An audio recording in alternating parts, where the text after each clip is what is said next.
இன்று பிரதமர் மோடி அவர்களுடைய இந்த அறிவிப்பு பின்னர் தற்போது சேலத்தில் இந்த போராட்டம் என்பது வலுப்பெற்றிருக்கு.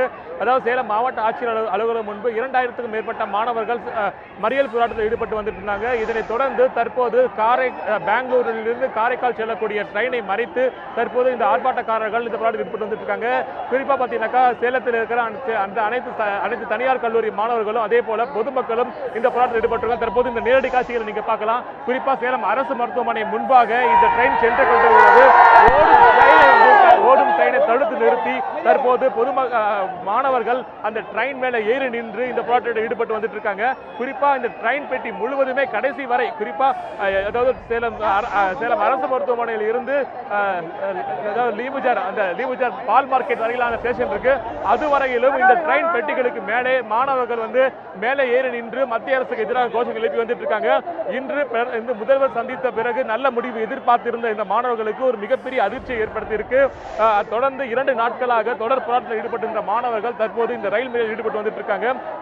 போதுமான அளவு இந்த பகுதியில் காவல்துறையினர் இல்லாததால இந்த மாணவர்களை அப்புறப்படுத்துவதில் போலீசார் திணறி வந்துட்டு இருக்காங்க.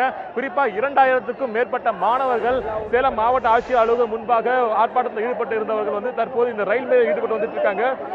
இது போன்ற ஒரு போராட்டம் தமிழகத்தில் இதுவரை பார்த்திருக்க முடியாது சொல்லலாம். அந்த அளவுக்கு இந்த போராட்டம் மாணவர்களுடைய போராட்டம் வலுப்பெற்றிருக்கு.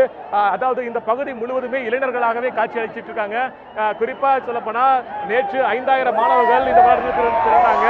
தற்பொழுது இங்கு இந்த பகுதி முழுவதுமே இந்த பிரதமரின் அறிவிப்புக்கு பிறகு இந்த போராட்டம் வலுப்பெற்றிருக்கு. அதே போல சேலம் மாவட்ட ஆட்சியர் அலுவலகம் முன்பாக நடைபெற்றிருக்க இந்த போராட்டத்தில் தொடர் உண்ணாவிரத போராட்டத்தில் இங்க இருக்கிற மாணவர்கள் அறிவிச்சிருந்தாங்க. இதனை தொடர்ந்து தற்போது இந்த ரயில் மறியல் போராட்டம் நடைபெற்றிருக்கு. தற்போது நீங்க இந்த காட்சிகளை பார்க்கலாம். குறிப்பா பார்த்தீங்கன்னாக்கா பெங்களூரில் இருந்து காரைக்கால் செல்லக்கூடிய ட்ரெயின் சேலம் அரசு மருத்துவமனை ட்ரெயின் சென்று கொண்டே இருக்கும் பொழுது இந்த ட்ரெயினை மறித்து இங்க இருக்கிற இளைஞர்கள் மறித்து ஆர்ப்பாட்டத்தில் ஈடுபட்டு வந்துட்டு இருக்காங்க. தொடர்ந்து மத்திய அரசுக்கு எதிராக அவர்கள் கோஷம் எழுத்து வந்துட்டு இருக்காங்க.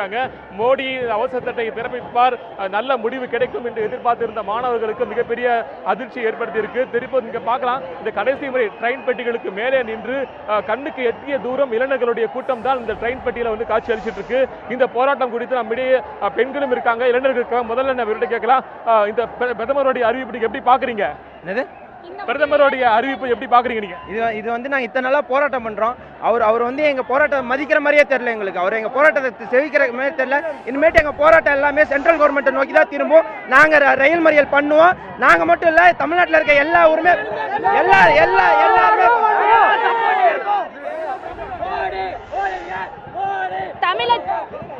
தமிழச்சி முறத்தால புளிய கொண்டு அடிச்சா இந்த பீட்டாவை தமிழச்சியா நாங்க முதல்ல விரட்டுவோம். எங்களோட இளைஞர்கள் இதுல இறங்குனது பத்தாதுன்னு மோடி நினைச்சாருன்னா நிச்சயமா தமிழச்சிங்கள தமிழ்நாட்டில் இருக்கிற அத்தனை பெண்களும் இதுல இறங்குவோம். இது எங்களோட வீர பரம்பரையான விளையாட்டு. இந்த விளையாட்டை கண்டிப்பா நடத்துறதுக்கு அனுமதி கொடுத்தே ஆகணும். அதனால தமிழச்சிகளா எல்லா பெண்களும் பெண்களுக்கு உண்டான அனைத்து இதுகளையும் இதில் நாங்கள் இறங்குவோம், அமைப்பை ஏற்படுத்துவோம். பெண்கள் அமைப்புகள் இதில் இறங்குறதுக்கு தயாராக இருக்குது. முதல் கொண்டு தமிழச்சிங்க இதில் முன்னே இறங்கணும். எங்கள் இளைஞர்கள் இதில் சாதிச்சு காட்டுவாங்க நம்பிக்கை எங்களுக்கு இருக்கு. பெண்களும் இதில் எங்களோட அமைப்பை நாங்கள் இதை தமிழச்சியா எடுத்து கொடுக்குறோம். போராட்டம் பண்ணிட்டு இருக்கீங்க, இந்த பிரதமருடைய இந்த அறிவிப்பை நீங்க எப்படி பாக்குறீங்க? நேத்துல இருந்து நாங்கள் ஸ்டூடெண்ட்ஸ் எல்லாருமே இங்க போராட்டம் பண்ணிட்டு இருக்கோம். நாங்கள் ஏதாச்சும் ஒரு தகவல் வரும்னு காத்துட்டு இருக்கோம். ஆனால் இன்ன வரைக்கும் எந்த தகவலும் எங்களுக்கு வரல. நேற்று போய் பன்னீர்செல்வம் அவர்கள் போய் பேசிட்டு வந்தாரு. அப்பயும் இன்ன வரைக்கும் எங்களுக்கு எந்த தீர்வும் வரல. இது கிடைக்கிற வரைக்கும் நாங்கள் எதுவுமே சும்மா விட மாட்டோம். கண்டிப்பாக இந்த போராட்டம் தொடரும். நாங்கள் கம்மன் தான் போகணும்னு நினைக்கிறோம். ஆனால் அவங்க அப்படி விட மாட்டேங்கிறாங்க. இந்த போராட்டம் கண்டிப்பாக தொடரும். மோடி அனைத்து இளைஞர்களையும் கேவலப்படுத்தி இருக்கிறாரு. அவர் கண்டிப்பாக ஜல்லிக்கட்டு நடத்த வேண்டும். இந்த இளைஞர்களின் எழுச்சியாக இது நடக்கும். இன்னும் இளைஞர்கள் கும்பி எழுவார்கள். இளைஞர்கள் சாதாரண மக்கள் பண்ண முடியும். பிரதமரால பண்ண முடியலன்னா என்ன பிரதமர்? எதுக்கு முதல்வர்? எங்களுக்கு சுப்ரீம் கோர்ட் ஆட்சி நடத்தட்டும். என்னத்துக்கு எங்களுக்கு பிரதமர்? நாங்க பிரதமருக்கு தானே ஓட்டு போட்டோம், முதல்வருக்கு தானே ஓட்டு போட்டோம். அப்புறம் அதுக்கு சுப்ரீம் கோர்ட் சொல்லணும் எங்களுக்கு. தொடர்ந்து தமிழ்நாட்டு மக்களையும் தமிழ்நாட்டு இளைஞர்களே தாய்மார்கள்லாம் இந்த மோடி அரசும் மத்திய அரசு ரொம்ப கலங்க விளைவிச்சிட்டு இருக்குது. உடனே மோடி ராஜினாமா பண்ணிட்டு ஓடி போயிடணும் தமிழ்நாட்டுல. இளைஞர்களை வனிதா குறிப்பா பாத்தீங்கன்னாக்கா இந்த